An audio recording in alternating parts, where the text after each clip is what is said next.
Hello, everyone. I'm here to talk to you about hula hoops. I have had several people ask me how I got started, how I got into it. Is it easy? Can they get into it? Where do they start? So I wanted to make a quick video to talk to you about it a little bit because it's, sometimes hard to answer everybody, but I can make one video and tell you what I know. Which, by the way, I should preempt all of this, which is not a ton. I am no professional by any means.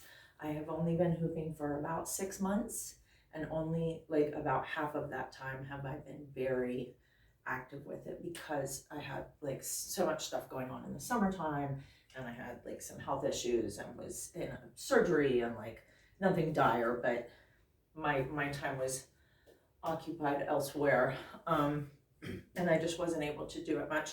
But I started getting more and more into it, in the fall and winter, and it's been really fun. It's really great. I found a video in the summertime that really inspired me. Like, it made me feel, I'll link it in the comments. It made me feel just so like this was something accessible to me.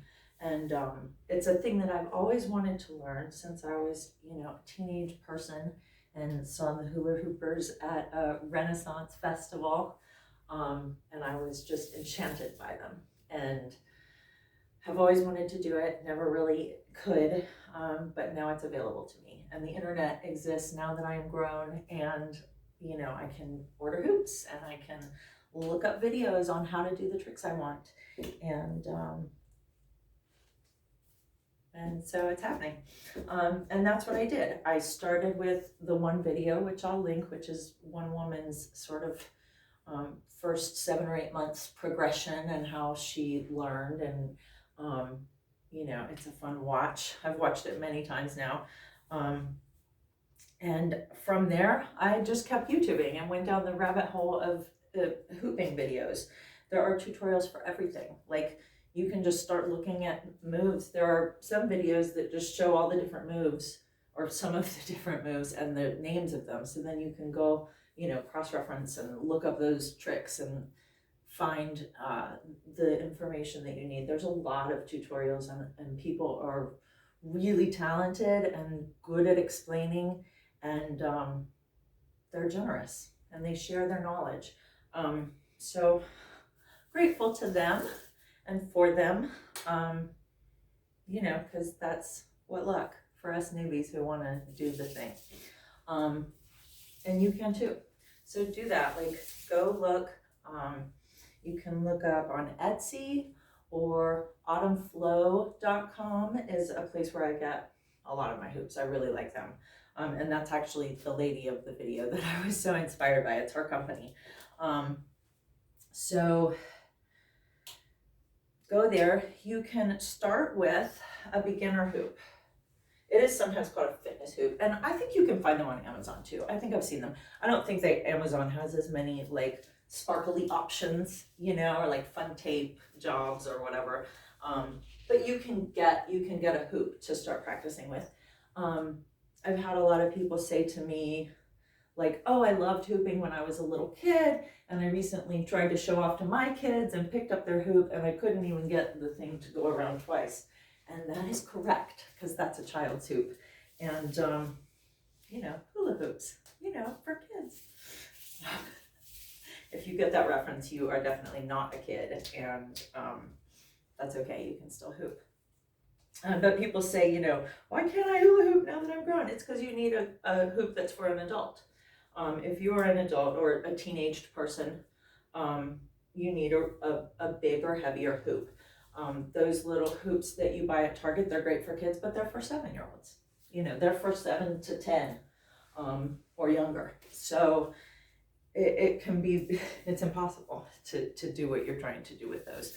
So invest in a hoop. You can also make a hoop. There are, again, videos on YouTube that show you exactly how to do it. I have a few that I made. They're pretty heavy. The ones that the material I got, I think I got the wrong thing. And so they work, but they're very heavy. So, which is good for a beginner. This beginner hoop is 38-inch diameter, and it's made, I'm not sure which material they used, but it's, it's a heavy tubing. So the reason for that is that a bigger, heavier hoop goes slower.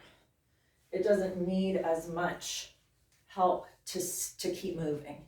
You can pretty easily get, some of the websites where you buy your hoops will tell you how to measure yourself and like from the floor to your belly button and different things to choose your hoop size.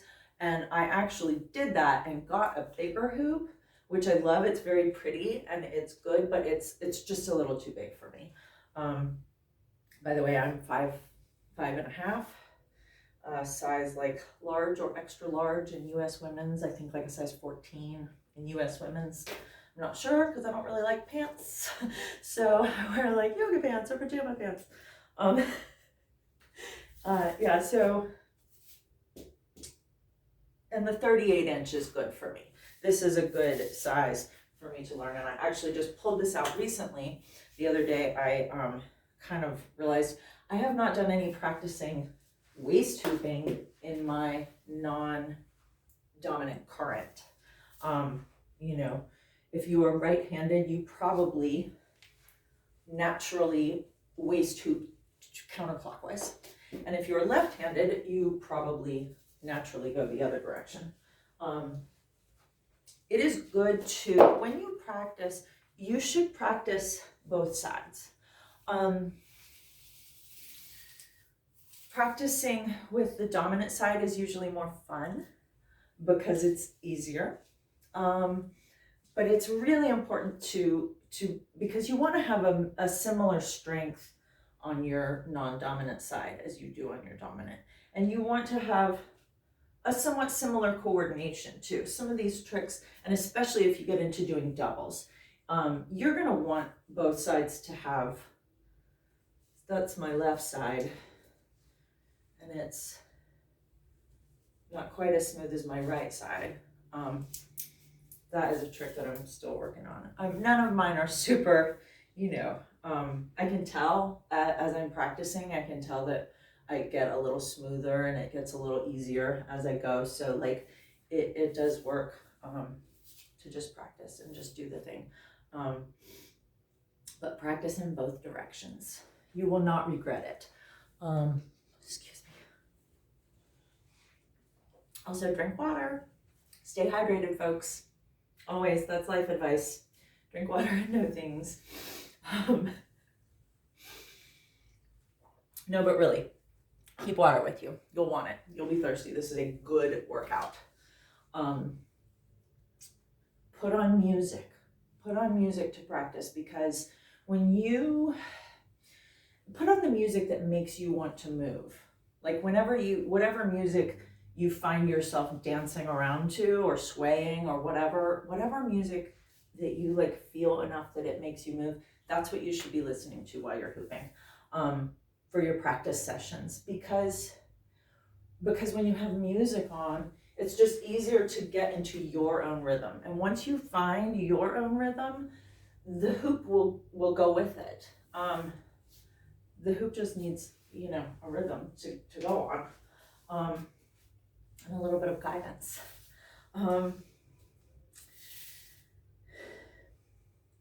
So play music. It's important. What else? Water, music. There's no rules here.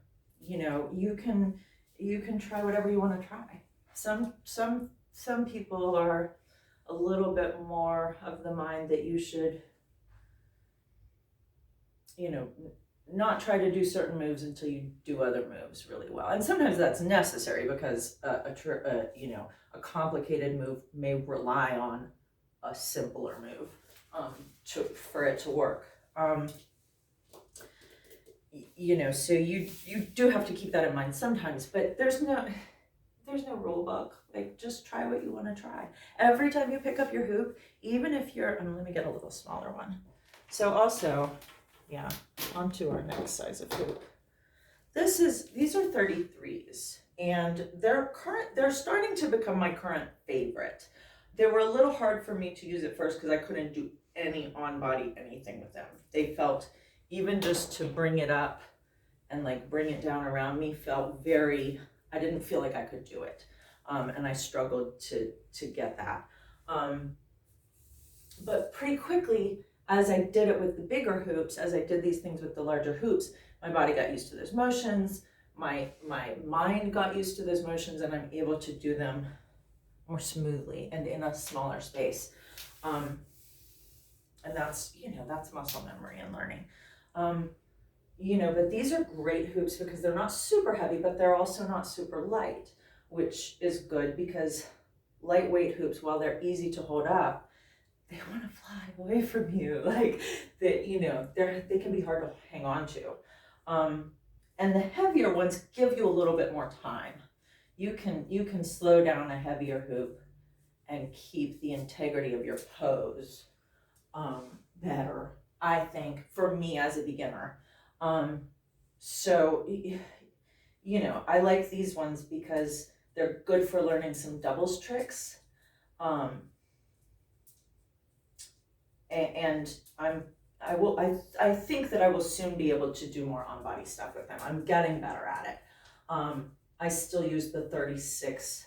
I have the 34-inch rainbow hoops that I'll show you, and I have been able to do on body stuff with those.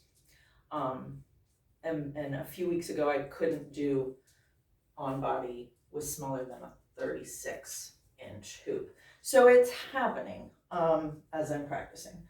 But stuff like this is where you get started. Like people say, how do I start? How do I practice? What do you do? Turn your music on and get good at spinning these hoops.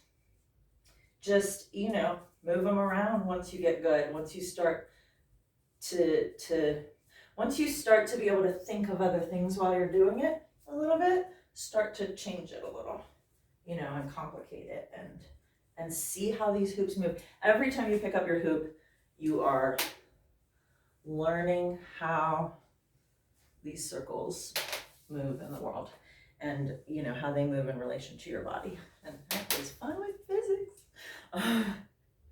Really though, it's fun. That's another thing that's helpful for me is that it's a fun workout, an activity. I mean, most activities are fun, but like, as far as exercise and working out, I get very bored very easily. I like to have options and, be able to do different things and play around with it and kind of have some freedom of motion. That's sort of my way, I guess. And it's helped me tremendously. I mentioned that I had these surgeries and like, y'all know, pandemic life is crazy.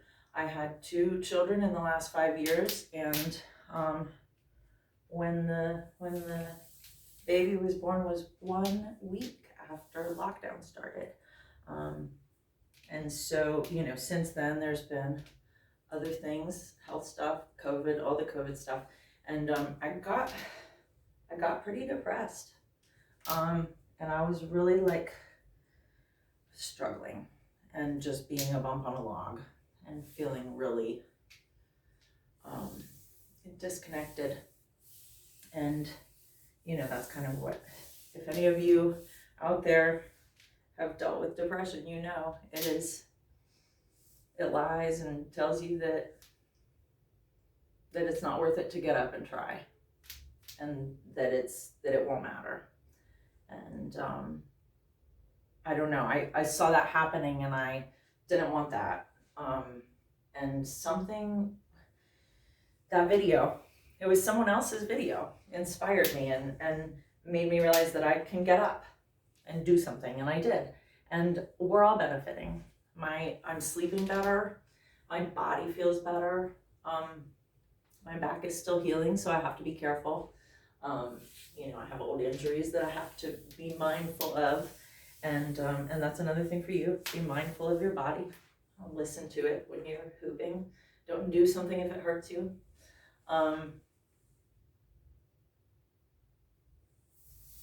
Yeah, I don't know. It's good. It's brought me back to like a connected feeling, and you know, that's what we're here for.